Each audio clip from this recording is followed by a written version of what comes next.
Hi guys, welcome to our channel. তো বন্ধুরা, আজ কিন্তু খুব সুন্দর একটা ভিডিও নিয়ে চলে এসেছি। আর এই ভিডিওটি কিন্তু ভীষণ সবার সকলের ফেভারিট একটা মানুষের ভিডিও নিয়ে চলে এসেছি, একটা টিম, যে টিমটা হচ্ছে সকলের কাছে প্রিয় প্রিয় প্রিয়। সবাই তাদের ভিডিও কিন্তু খুবই পছন্দ করে, তাদের ভিডিও নিয়ে আমরা চলে এসেছি। আর এই ভিডিওটার উপরে কিন্তু অনেক কমেন্ট আছে যে তাদের তাদের ভিডিওটা নিয়ে আসো, ওনাদের ভিডিও নিয়ে আসে, এরকম করে। তো সেটা হচ্ছে ও বলে দিচ্ছে। তো বন্ধুরা, আজকে কিন্তু আমরা ফ্যামিলি এন্টারটেইনমেন্ট বিডি চ্যানেল থেকে আমরা ভিডিও নিয়ে চলে এসেছি। তো সত্যি বলতে কি, এই ফ্যামিলি এন্টারটেইনমেন্ট বিডি চ্যানেলে যে ভিডিওগুলি করে না, সত্যি বলতে কি এতটা দুর্দান্ত ফানি হয়, কিছু শিক্ষাও দেয় আর প্রচুর ভালো শিক্ষণীয় জিনিস করে, জিনিসও থাকে আর ল্যাঙ্গুয়েজও থাকে। সেটা ফানি, লাস্টে যে শিক্ষণীয়, এই শিক্ষণীয় জিনিসটা হচ্ছে ভীষণ ভালো লাগে। এই ফ্যামিলি এন্টারটেইনমেন্ট বিডি চ্যানেলে ছোট থেকে বড় বুড়ো যত সবাই আছে সবাই কিন্তু দেখতে পারবে, কারণ এখানে কিন্তু ভদ্রতা বজায় রেখে কিন্তু কথাবার্তা বলে আর শিক্ষা জননীয় কথাবার্তা বলে। সত্যি বলতে কি খুবই ভালো লাগে। কিন্তু তিনটা ওই কারণেই তো হচ্ছে যে ফ্রেন্ডরা আর আমরা সকলে ভীষণ পছন্দ করি এই এন্টারটেইনমেন্ট ভিডিওটা। হ্যাঁ, সত্যি বলতে খুবই ভালো লাগে। আর আজকে আমরা ভিডিও নিয়ে চলে এসেছি, ভিডিওর টাইটেলটি হলো বরিশালের প্রবাসী।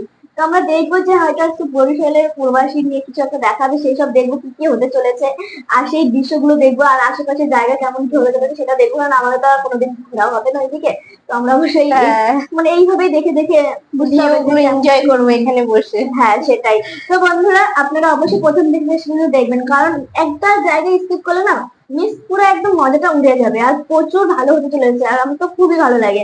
আর যে কোন সিনটা আমাদের সব থেকে বেশি ভালো লাগবে সেটা অবশ্যই আমি লাস্টে বলবো। তো বন্ধুরা, ভিডিওটি এখন শুরু করা যাক।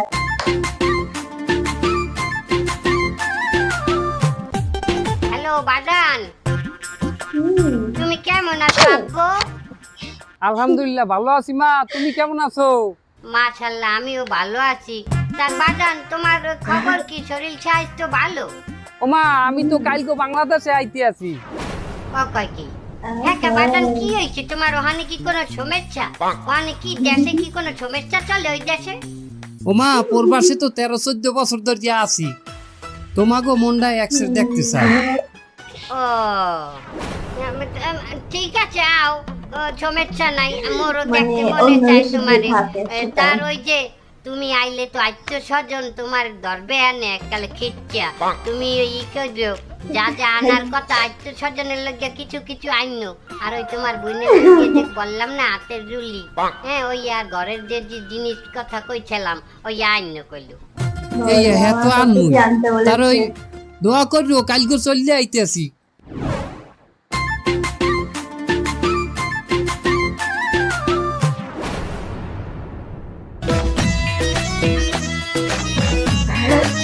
প্লেন উঠে গেছে, নেমেও গেছে। আর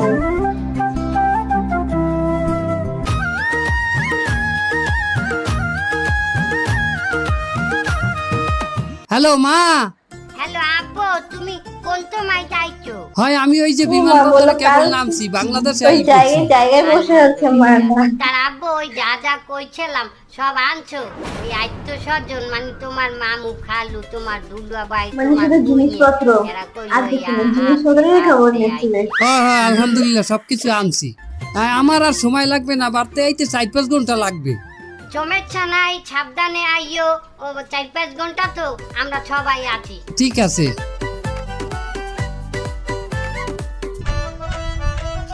একটা গাড়িও পাই না।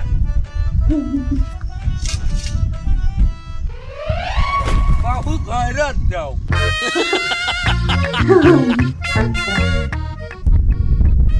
কি বাবু কি দিলা? 100 টাকা। তোমার কি মনে হয় আমি টাকার দিতে খয়রাত করি? তাই কি জিন্নি? ডলারের জিনিস। বাবু তুমি বিদেশে করতে আইছো না মাত্র, তুমি ডলার দেবা। আরে মেয়ে খয়রাত চাইছেন, টাকা দিছি, ডলার কি? ওরে বাবা, আমি যদি টাকাই খয়রাত নিতাম আমি যাইয়া নারায়ণগঞ্জে বইতাম, এই 28 দিন মধ্যে দিন যাইয়ে বইতাম। আমি কি টাকা দিয়ে পোস্টিং নিয়ে এয়ারপোর্টে খয়রাত করতাম? ওরে বাবা, আমাকে খয়রাত দিন একটা সিটি কেটা দিয়ে মনে খয়রাত করতে চাইতে পোস্ট নেওয়া লাগে। বাবু ডলার খয়রাতি করে বড় লোক হয়ে আমি ডলার বাঙ্গাই খেলাইছি, টাকা করে না পাশের পিছনে কি কাজ তুমি মিথ্যে কথা কইও না এয়ারপোর্টের ভিতরে মানি এক্সচেঞ্জে আমার সিন্ডিকেট আছে বাবু তুমি ডলার না ভাগে এই আইতে আইছো আমি এটা জানি আরে বাবা আমি দুবাই ট্রানজিট নিছি সেখানেই টাকা ভাঙাই এরপর হেইন্দে প্লেনে আবার বাংলাদেশে আইছি তুমি মনে হয় জানো না আমার দুবাই 5 বছরের মাল্টিপল ভিসা আছে বাবু আমি বেরাই সেখানে যাই ওখানের আমার এজেন্টরা জানাইছে ওখানেও লাইমে তুমি ডলার ভাঙ্গাও না আপনার দুবাইতে 5 বছরের মাল্টিপল ভিসা তাহলে আপনি খয়রাত করেন কেন ও বাবু এটা তো আমার পেশা হ্যাঁ বাবু আমি তোমাকে আর বেশি দিন চালাবো আমি এমনি চলে যাইতে আছি আপনি আমেরিকা যাইবেন আপনার আমেরিকা ভিসা দেবে আবার জিগে আমার ট্রাভেল স্টোরি আছে না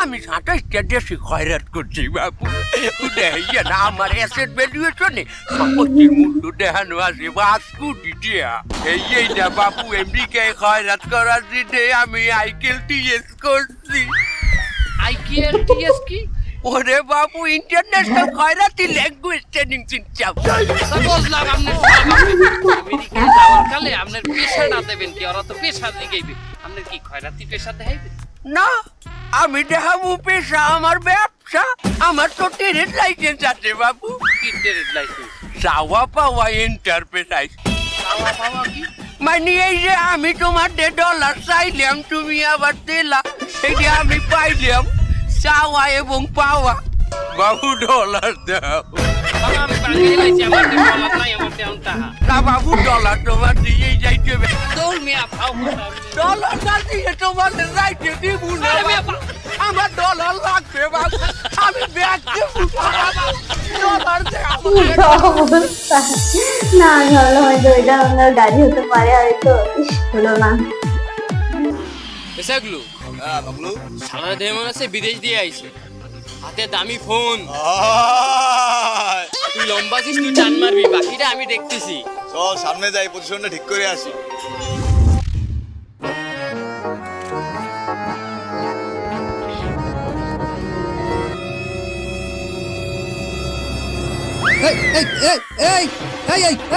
আমার মোবাইল আমার মোবাইল এবার ট্রলি ব্যাগটা রেখে চলে গেছে এটা আবার নিয়ে ভাগবে আমার মোবাইল আমার মোবাইল আমার মোবাইল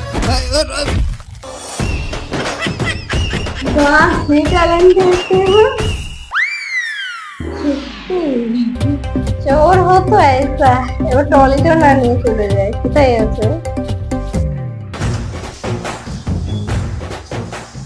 হেল্পার ভাই হেল্পার ভাই কি ভাই ভাই আমার মোবাইলটাতে লই গেলে ইন্দে ভাই আপনি কি এই প্রথম আইছেন ঢাকা শহরে আপনি জীবনে বাসে ওঠেন নাই না আমি এই 12 বছর পর বিদেশ গনে আইছি ও প্রবাসী আপনারা তো এয়ারপোর্ট দাই ওরে টার্গেট করছে আপনার অপরাধ কি জানেন আপনি একজন প্রবাসী ভাই আমি যে দেশে থাই হে দেশে চুরি চামারি চিন্তাই কিচ্ছু নাই ভাই হাঙ্গা রাইত মোবাইল হাতে লইয়ে করবেন তাহা হাতে লই করবেন কেউ জিগাইবেও না আপনারে এত সুন্দর দেশ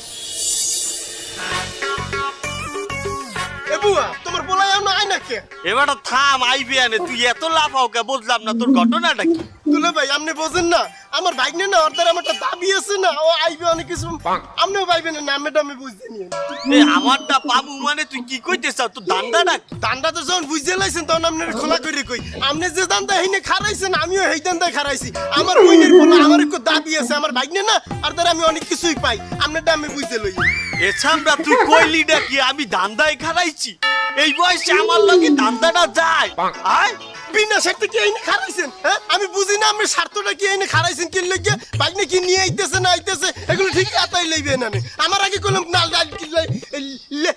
লেখতেছে হাত দেবেন না এছাড়া তুই আমার টাকা কি শুরু করছেন রাস্তায় বইয়া মারামারি শুরু করছেন আমার সামনে হ্যাঁ আমরা কি বিবিক বুদ্ধি নাই না আরে আরে বুদ্ধি করছিস কি তুই যাই আমি যাবই না আমার মালিককে লাগি মাঝখানে কি স্যার দুজনেই মারা শুরু করে দিল কি অবস্থা ওমা খালু আর মামা মিলিয়ে তো আমার জামাই মারিয়া হালাইলে তুমি কিছু কম না কেন বাড়ির জামাইকে কি মারলো ও কি আনন্দ অসাধারণ মানে হাঁটার করে দরজা জানলা কোন জায়গাতে ফুটো করে ওই বাড়ি ঢুকা যায় সেই ফুটোটা তুই খুঁজে বাইর করবি পারবি না? এলাকার বিষয় না রে বাবা, সেটা প্রবাসী। ওই দেখতেছিস, ওই ব্যাগটা করা খালি ডলার আর ডলার। ওই ব্যাগ যদি আমি কোনো কাজে আটাতে পারি তাহলে তুই আর আমি বড়লোক হয়ে যাবো। আমাকে আর চুরি করে খাওয়া লাগবে না বেটা। ভাই কি শোনাইলে, আমি তো ইমোশনাল হয়ে গেলাম। আমরা তাহলে বড় লোক হয়ে যাবো। ও আব্বা, ও মা, দেখো আমি আর চুরি করে বড় লোক হয়ে যাচ্ছি। আমার স্বপ্ন কি তাহলে সত্যি হতে যাচ্ছে? আমি তো বিয়ে করবো। ভাই আমি তো ইমোশনাল হয়ে গেলাম। আগে কান্দা লাইছে, সব হইছে, আগে কান্দা কাটি বাদ দে, চল আগে কাজের কাজ করি। এই বাড়ি আজ কানা দিতে হবে।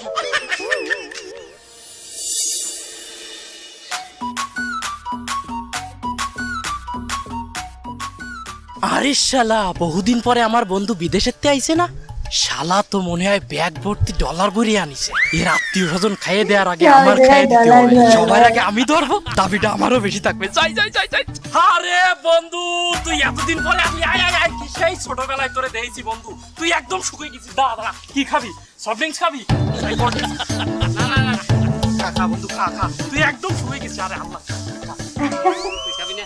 না তুই খা, তুই খা। আরে আমি তো সবসময় খাই। তুই আসবি শুনে, আমি সেই সময় এই জায়গায় দাঁড়ায় আছি। কখন তুই আসবি? খা খা খা খা। বন্ধু তুই কেমন আছিস? আলহামদুলিল্লাহ। হয়তো বাকিদের জন্য কি যদি হয় আমি না, বাকিগুলো শুনে সত্য না না, যেটা কিনেছে সেটার দাম দিতে বলবে হয়তো। তাহলে বলবো আরে আমার বন্ধু কোথায় কিনে তুই দেয়। কিন্তু সেই আগের বন্ধু নেই বন্ধু। তোরে নিশ্চয় কে বানঠান মারিছে। তা নাহলে ছোটবেলায় যখন তোরে বলতাম বন্ধু ভালো আছি, মুখটা বেকাই এরকম করে বললি, তুই সঙ্গে সঙ্গে বুঝে যাচ্ছিস নিশ্চয়ই আমার মন খারাপ, আমার কিছু লাগবে। কিন্তু এখন কিন্তু তুই সেটা আর বুঝতে পারিস না। তুই সে আর ছোটবেলার সেই বন্ধু নেই। আমি মসজিদে তোর জন্য কত দোয়া করেছি। প্রতিটা মসজিদে আমি জিলাপি দিছি, মিলাদ দিছি তোর জন্য। এক হুজুরে আমি টাকা দিলাম, বাবা আমার বন্ধুর জন্য একটু দোয়া করে দাও। দেখলাম দোয়া করার সময় তার চোখ দিয়ে পানি পড়তিস না। পরে আমি নিজে কান্দে দিলাম বন্ধু। আমার পুরো জীবনটা আমি তোর জন্য বিলাই দিছি বন্ধু। তারপরে আচ্ছা যাই হোক বন্ধু, এত মিথ্যে কথা বলছে বাবা। নিশ্চয়ই ব্যাগ ভর্তি টাকা। বন্ধুর টাকার প্রতি কিন্তু আমার কোনো লোভ নেই। তারপরেও বন্ধু আসলে একটা ব্যবসা করবো, আমার 5 লাখ টাকা লাগবে। আমি জানি তুই না করবি না, কারণ আমি চাইছি, আমি যদি চাই তোর ব্যাগ ধরে আমার দিয়ে দিবি, কিন্তু পুরো ব্যাগের টাকা তো আমি নেবো না বন্ধু। আর পরে লোকে কি বলবে? বন্ধু তুই এক কাজ কর, টাকাটা আমার এখনই দিয়ে দে। না বন্ধু, ভুল হইতে আছে। মানে আমি খুললে বলতে আছি, শোনো বন্ধু, আমার ওই যে আমি তো বিদেশে বই যা কামাই করি অত আমি ঘরে দিয়ে দিতাম, আমি তোর জমাইতে পারি নাই। কারণ এই যে এইটি যে আইছি আমি এককালে ধাক্কা বাক্কা আমার বেতনটা লই গেছি বন্ধু। 1.5-2 লাখ টাকা আমি আনছি হয়তো, ওইটা আবার লাগবে বাসায়। আত্মীয় স্বজন আইয়া রয়েছে না, বোঝো তো বন্ধু, এইটির মনে হয় যেন পারবো না। আর বন্ধু কিসের বন্ধু? তোর বন্ধু। আরে এটাতে তুই বিদেশ থাই তুই অমানুষ হয়ে গেছিস, সেই মানুষ আর তুই নেই। সামান্য করে টাকা ছাড়াম, তোর কাছে টাকা নেই। ওইসব বুম বাং বুঝাচ্ছিস। আরে সফট ড্রিঙ্ক দেশে কিটা তোর? রং পাল্টে দিল। সফট ড্রিঙ্ক দিতে বলেছি, একদম পাড়ায় মারি ফেলবো না। আমি নিয়ে আইছি। হ্যাঁ বন্ধু, আর তুই এতদিন পরে বিদেশে আইছিস, ব্যাগ বুক নিয়ে তোর আমার সামনে কি? তুই বাড়ি যা, তোর আত্মীয় স্বজন অপেক্ষা করছিস। যা, আরে যা। কালি সময় নষ্ট করে আমি সফট ড্রিঙ্কসের টাকাটা কেটে আবার তাকাইছে। যা শালা, এত সময় ধরে আমি ওরে কাম করতে দিলাম, কোনো কাজ হলো না। না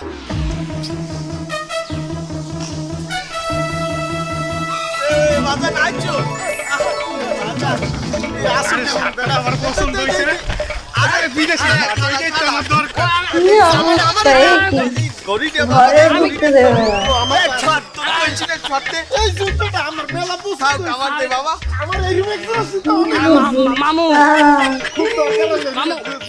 বেটা আমি হেভি খুশি হইছি। কি দিছো আমারে? এ বেটা টেনশন হচ্ছে। এটা কিন্তু ঠিক না ভাই, ফ্যানটা খুলে নিয়ে যাও।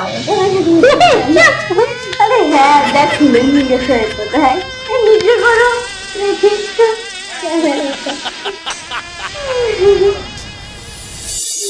না না নেই। আপা, এই তোমার তো পরিবারই এই, তোমার মামা খালু দুলাভাই তোমার বইনে, হেরা তোমার দ্বারা একটা ওই আবদার লইয়াইছে। দেখো কি কয় হেরা, একটু হলো। তা দুলাভাই বলেন, কি বলবেন? দেখো, আমরা তো সম্পর্কে শালা দুলাভাই হই, কিন্তু কোনো সময় তো তোমার আমরা শালা বললে অপমানও করি নাই। ছোট ভাই হিসেবে ভালোবাসছি। হ্যাঁ, তুমি বিদেশে গেছো, বেশ ভালো কথা, আমি খুব খুশি। আর আমার অতটা একটা লোভ নাই যে তুমি আইসো আর তোমার আমি বিরক্ত করব।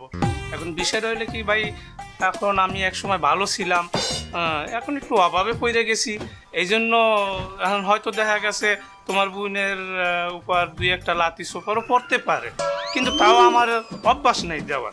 এখন তুমি এই লাতি সোফার দিমু এইটা যাতে সমাধান দিতে পারো, এই জন্য তোমার কাছে একটু আমার কিছু আবদার আছে। মানে আবদার বলতে কি আবদার? তুমি লাখ 10 টাকা যদি আমার দাও, আমি ব্যবসা বাণিজ্য করতাম, তোমার বোনটা একটু সুখে সাথে থাকতাম। এটা কেমন কথা কইলেন? এখন এই মুহূর্তে 10 লাখ টাকা আমি কিভাবে বাবা, বন্ধু চাইছে 5 লাখ টাকা এড়িয়ে গেছে, তোর দুলে ভাই চাইবে চাইছে 10 এই 10 লাখ টাকা লাগিয়া মুই কি এখন গলায় ধরে দিমু মা? তুই কথাবার্তা ডাইছে বোঝো না যে ওইবারই আমার উপর দিয়ে কি চলে? মা আপনি কিছু কইবেন না, মুই এইবারই বই এই গলায় ধরে দিমু। তুই থাম, আমি দেখতে আছি। আব্বু, তোমার বই নিয়ে আমার বই, তুমি একটু দেখো যেটা ভালো মনে করো। হায় খালু, বলেন খালু, কিছু বলবেন? আমার আর কি বাবা, আমি তো আর শরম লজ্জার মাথা খাই আই টাকা পয়সা চাইতেরি না। আমি আইছি তোমার একটু চোখের দেহা দেখতে আর 2-1টা কথা কই। যাও কা টেনা পেছাবো না, কথাটা হচ্ছে ওই তোমার যে খালতো ভাই হয়তো একটা বাদাই মেয়ে, হয়তো কোনো কাম কাজ ঝরে না। তুমি এক কাম হারো, তুমি যে সৌদি থাও আর এই সৌদিতে লইয়ে যাও। না খালু, আমি তো সৌদি থাই না। কুমে থাও? আমি থাই অস্ট্রেলিয়া। আরে দূর, ওই সৌদি আর অস্ট্রেলিয়া আমার দ্বারা দোনোটাই সমান। তুমি এক কাম করো, ওই অস্ট্রেলিয়ায় লই যাও। খালু আপনি বোঝেন নাই ব্যাপারটা, ওই অস্ট্রেলিয়া এত সহজ না। মানে ব্যাপারটা হয়েছে কি, আমি তো থাই, আমি নিজে ভিসা করে এরপরে থাই। আমি তো কেউরে কোনোদিন নেই নাই। হ্যাঁ, এখন ওই কেউরে যদি নিতে হয় তাহলে প্রায় 10-15 লাখ টাকা খরচ হয়ে যায় খালু। 10-15 লাখ টাকা তো? আচ্ছা ঠিক আছে, 10-15 লাখ টাকা তুই এক কাম কর, ওই তোর গাও দিয়ে দিয়া মোর পোলারে লইছে। 10-15 লাখ টাকা আমি গাইড দিয়ে দিমু কি পাই? ওইতে যাইয়া আমার পোলা তোর টাকা পয়সা সব শোধ করে দেবে। আর হ্যাঁ বেড়া, তুই কি আমার ঘরে কুম খাইছো? আজ পর্যন্ত তোরে আমি খাওয়ার খোড়া দিচ্ছি, তুই 10-15 লাখ টাকা লইয়া আমার লগে এরকম করছ। যা তুই লই যা, আমার পোলা তোর টাকা মাইরে খাইবে না অস্ট্রেলিয়া দিয়া। আর মামা আপনি কি কইবেন? আমি তো আর অন্য কোন টাকা পয়সা চাইতে পারি না, আমি তোমার মার আপন ভাই। তুমি বাবু আমার ওই গাড়ি কিনে দাও, আমি ওই দিয়ে ভাড়া দিয়ে চলে ফিরে খাই। কি গাড়ি মামা? অটো? হ্যাঁ বেটা, অটো। আমি কি অটো চালাই খামু? ও আমার মানায়? আমি হরি জমির দালালি। আমার বেটা একটা গেট আপ আছে না, তুই আমার একটা প্রাইভেট কার কিনে দে। তুমি তো সব আব্বু পারবা না, এরপর ওর দেও হেগো ভালো দেবিলে হয়, তুমি কিছু করতে পারো কিনা আব্বু? ঠিক আছে, আপনি যখন কইলেন মা, আমি চেষ্টা করব, সর্বোচ্চ চেষ্টা করব, আমি দেখি কি করা যায়। বন্ধু, তুমি কি ফ্রি আছো? তোমার সাথে একটু কথা বলতাম সময় থাকলে। এইবার মনে হয় টাকা দেওয়ার কথা বলবে। আরে আমি তো ফ্রি। হ্যাঁ বন্ধু, ফ্রি আছি। কি হয়েছে? একটু সমস্যায় পড়ে গেছি বন্ধু। বুঝতে পারিনি কোনো মেয়েলি সমস্যায় পড়েছে, আমারে উদ্ধার করে দিতে হবে। যদি উদ্ধার করতে পারি টাকা পাবো। কি সমস্যা বন্ধু, কি হয়েছে?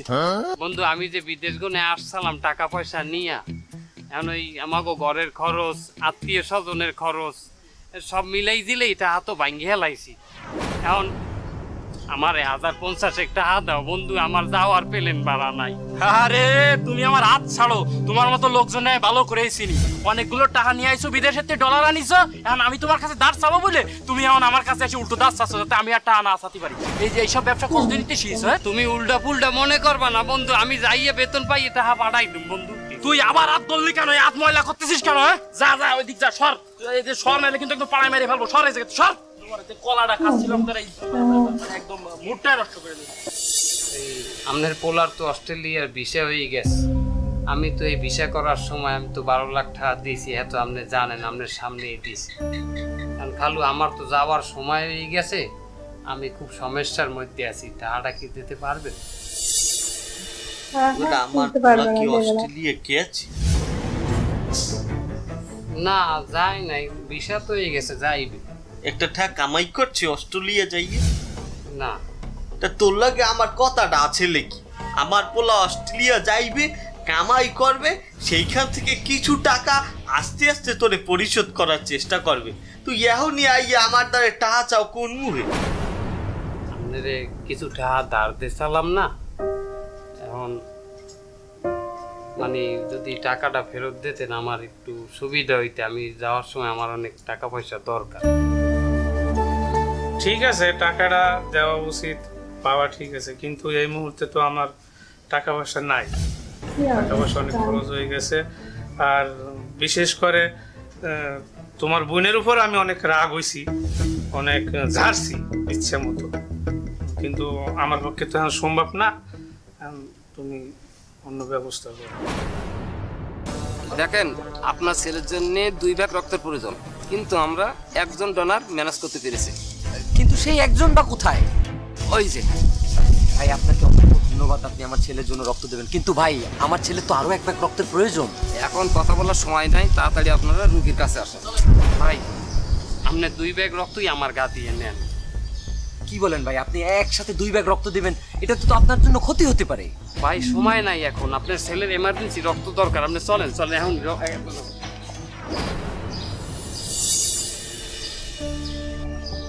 দেখেন ভাই, আপনি আমার ছেলের জন্য যা করলেন আজকে, আমি এই উপকার কোনোদিনও ভুলতে পারবো না। কিন্তু একটা বিষয়, আপনার কি আসলে নিজের জীবনের প্রতি কোনো দয়া মায়া নেই? আপনি একসাথে 2 ব্যাগ রক্ত দিলেন অন্যের উপকারের জন্য। শরীরের প্রতি দয়া মায়া দেখাই হবে কি? এই শরীরটা দিয়ে খাটনি করিয়া যত টাকা গোছাইছি জীবনে, সমস্ত টাকা দিয়ে নিজের পরিবার, নিজের আত্মীয় স্বজন সবাইকে উপকার করার চেষ্টা করছি। আজ আমি নিঃস্ব হয়ে গেছি। ভাই, বিষয়টা আমাকে একটু খুলে বলুন তো। 13-14 বছর বিদেশে খাটনি করছি। 13-14 বছরে যেই টাকা কামাইছি বিদেশে বইয়া, কিছু নাই। সব আত্মীয় স্বজন নিয়ে গেছে, এই আমার পেলেন ভাড়া নাই, আমি বিদেশে যাও, এটা আমার দ্বারা নাই। দেখেন ভাই, আপনি ভেঙে পড়বেন না, আপনি আল্লাহর উপর ভরসা রাখুন। আপনার নিজের মধ্যে যেহেতু অন্যকে উপকার করার মতো গুণ রয়েছে, আল্লাহ পাক অবশ্যই আপনার সমস্যার সমাধান করে দিবেন ভাই। আল্লাহর উপরে ভরসা করে এই পর্যন্ত আছি। এখন আল্লাহই জানে আমার এই সমস্যার সমাধান আল্লাহ তাআলা কোন সময় করবে। দেখুন ভাই, আপনার সমস্যার সমাধান আসলে 2 মিনিট আগেই হয়ে গেছে। কি ভাইলে? যখন আপনি আমার ছেলেকে রক্ত দিলেন, তখনই আমি নিয়ত করেছি যে আমি যদি জীবনে কখনো আপনার উপকারে আসতে পারি, আমি আমার জীবনের সবটুকু দিয়ে চেষ্টা করব আপনার উপকার করার জন্য। এবং আপনাকে আসলে কিভাবে বলবো বিষয়টা আমি বুঝতে পারছি না। আপনার প্লেনের টিকিটটা আমি আপনাকে দিতে চাই। না না, আপনার দায়িত্ব পেলেন, এটা আমি নিতে পারবো। আমি আপনার পোলারে রক্ত দিছি, আমি আল্লাহর জন্য দিছি, এটা খুশি। আর বিনিময়ে তো নেতার মূল্য। আহা ভাই, আপনি বিষয়টা ওভাবে নেবেন না। আপনি আচ্ছা ঠিক আছে, প্রয়োজনে আমার কাছ থেকে টাকাটা ধার নিন, আপনি বিদেশে গিয়ে আমাকে শোধ করে দিলেন। এত কি ভাবছেন ভাই? আসলে আপনি চলেন চলেন, টিকিটটা আমরা কেটে ফেলি, কোনো সমস্যা নেই, চলেন। মানে যে নিজের না। তো বন্ধুরা, ভিডিও দেখলাম, ভিডিও সত্যি বলতে কি আর বলবো, প্রথম দিকে তো খুবই ভালো ছিল, কিন্তু পরে যখন দেখলাম যে মানে সে কিনা বাইরে থেকে কাজ করে এসেছে, কত বছর পরে, 12-14 বছর পরে এসেছে কাজ করে সে কিনা, তারপরে কিনা সে টাকা পয়সা নিয়ে আসে না। সবাই ভাবছে যে কত টাকা নিয়েছে, কত কি করেছে, ট্রলি ভরে ভরে মানে ডলার মানে কত না কি, মানে সবাই কি ভাবে, যারা বাইরে গেলে তারা কি এত টাকা নিয়ে আসে, এটা দেখতে চাইছে না যে তারা কি কাজ করছে, কত খাটনি করে কাজ করছে, সেসব কিচ্ছু না। কত মানে টাকা নিয়ে এসছে কিনা, এই নিয়ে এসছে কিনা, ওই নিয়ে এসছে কিনা, এরকম। তারপরে আবার মানে ফ্যামিলি সবাই বসে রয়েছে যে টাকা নেওয়ার জন্য, কি ভাবে যে টাকাটা নিল, আর যখন দরকার পড়লো তখন টাকাটা মানে দিতে পারলো না। মানে এতটা কি আর বলবো, এতটা খারাপ লাগলো না তখন, আর কিছু বলার নেই। তারপর আবার যে কম মাপের যে টাকা পয়সাটা নেবে, যে 5,000 10,000, তা না 5 লাখ, সব হচ্ছে লাখের উপরে এইরকম ভাবে দিয়েছে। মানে কি আর বলবো, মানে এখানে মানে শুধু টাকার জন্য সম্পর্কটা রেখেছে, তার জন্য মানে টাকার জন্যই রেখেছে, টাকা না থাকলে সম্পর্ক নেই। মানে এখানে টাকা মানে নেই, যাতে ওখানে যেতে পারে, বলেছে পরে দিয়ে দেবে, তারপরেও তিনি টাকা দিচ্ছে না। এতটা মানে কি আর বলবো, সত্যি বলতে এরকমই হয়, যারা অপরকে ভালো মানে রাখতে চায় বা ভালোভাবে ব্যবহার করে, বা তাকে যে মানে টাকা পয়সা যেভাবে যাই করুক না কেন ভালো যাতে রাখতে চায়, তাদের সঙ্গে কিন্তু এরকম হয়। তারা কিন্তু মানে যাদেরকে আমরা ভালো মানে সৎ পথে যারা চলে, তাদের কিন্তু খুব কষ্ট করতে হয়। সত্যি, যাদেরকে আমরা সাহায্য করছি পেতেও হয়। হ্যাঁ, যাদেরকে আমরা সাহায্য করছি তারা কিন্তু পরে এখানে সাহায্য করে না, যেখানে এখানেই দেখতে পারলাম আমরা। এরকম কিন্তু সত্যি অনেক ঘটনায় ঘটছে, কারণ আমরা অনেক ঘটনায় দেখেছি, আশেপাশে ঘটেছে, যেরকম যাদের আমরা সাহায্য করি তারা কিন্তু পিছিয়ে আমাদের মানে আমাদের অপোজিট যাচ্ছে, মানে সত্যি বলতে গেলে খুবই খারাপ ব্যাপার, খুবই খারাপ লাগে। যে লাস্টে দেখলাম যে যেখানে রক্তের সম্পর্ক নেই, কোনো আত্মীয়তা নেই, সেখানে লাস্টে বলে কি লাস্টে এরকম টিকিট কেটে দিল, বলে কি তুমি নিতে চাইছিল না, ফ্রি টিকিট দেবে বলে নিতে চাইছিল না, তুমি তা বলে কি তুমি পরে তোমাকে টাকাটা শোধ করে দিলো, তার জন্য তুমি সেই কিনা টিকিট কাটাতে নিয়ে এলো। সত্যি বলতে কি মানে ভিডিওটা না ভালো বলবো না, বাট খুবই ইমোশনাল ছিল, খুবই খারাপ লেগেছে, কারণ ফ্যামিলিতে যারা যেরকম করলো খুব খারাপ লেগেছে। অনেক কিছু শিখিয়ে দিয়ে গেছে। সবাই তো ভাবে যে বাইরে গেলে মানে কত না ইনকাম করে, কিন্তু এই ভিডিওটা যারা দেখবা তারা কিন্তু জানতে পারবা, মানে এই যে যেরকম আপনাদের কাছ থেকে হয়তো কিছু জন বলছে যে এরকম টাকা দাও, আমাকে হেল্প করো, এইভাবে বলবে, আবার লাস্টে কিন্তু আপনার দরকারে তখন টাকা দেবে না, এরকম অনেক পাবলিক আছে, অনেকে দেখা হয়ে গেছে আমাদের। তো বন্ধুরা, আপনাদের এই ভিডিওটি কেমন লেগেছে সেটা অবশ্যই কিন্তু আমাদের জানাবেন, আর আমাদের কিন্তু খুবই ভালো লেগেছে। আর যারা আমাদের চ্যানেলে প্রথম এসেছে তারা অবশ্যই লাইক কমেন্ট শেয়ার করে দেবেন, আর নেক্সট আমরা কোন ভিডিওর উপর রিয়াকশন করবো সেটা অবশ্যই কিন্তু কমেন্টে জানিয়ে দেবেন, তাহলে আমরা নেক্সট সেই ভিডিওর উপর রিয়াকশন করবো। তো বন্ধুরা, বেশি কথা না বাড়িয়ে আজকে ভিডিও এখানে শেষ করবো। দেখার জন্য আরেকটি ভিডিওতে, দেখার জন্য বাই বাই, টাটা।